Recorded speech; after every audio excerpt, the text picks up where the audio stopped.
You know, cooking fish can be really, really difficult because I'll tell you, it's very easy to overcook it, and in some cases, it's easy to undercook it as well. Now, first thing I'm going to tell you is that just like with chicken, with beef, with anything, the best way to cook fish is to measure its temperature. And fish should be cooked to an internal temperature of 145 degrees, just like chicken should be 165.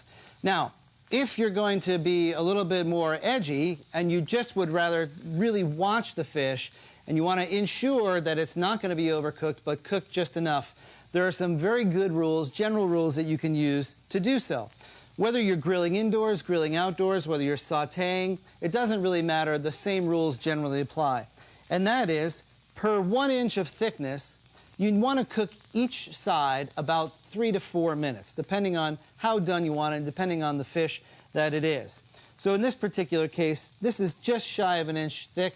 I'm going to cook this salmon at about 3 minutes on each side, regardless as to whether it's on the grill or whether it's in a pan. I always encourage you to salt and pepper, season a little bit before you grill or before you sauté, just because the seasoning really cooks in nicely then, and it gives it a nice, rich flavor. A little bit of spray, both on the fish and in this particular case, in the pan. And the reason I have these fish going here is because I have a little tip for you that you're really going to like, I think. And then the fish is just going to get laid right down onto the pan. And then I'm just going to make sure that you just want to let that sit in the grill pan and let it kind of caramelize so it doesn't stick in any way.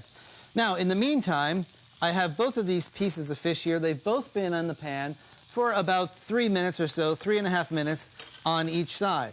So once I get to that 3-minute mark, and I know I've got maybe 30 seconds or so left that it should normally stay in that pan, I'm going to actually take it out of the pan, place it onto a plate, and I'm going to cover it with some aluminum foil.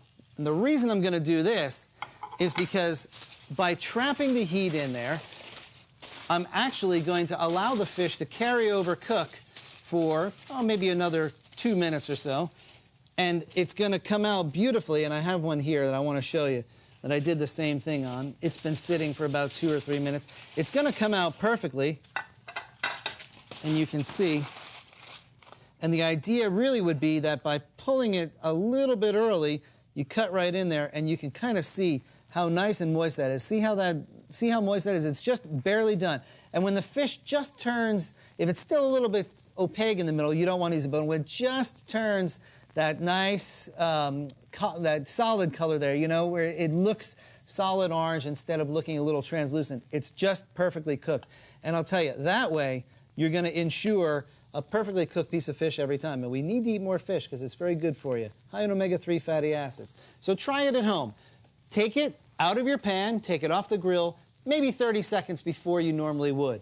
Place it on a plate, wrap it up good, let it sit for 2 minutes, and when you take it out, you'll be very pleased at the end result.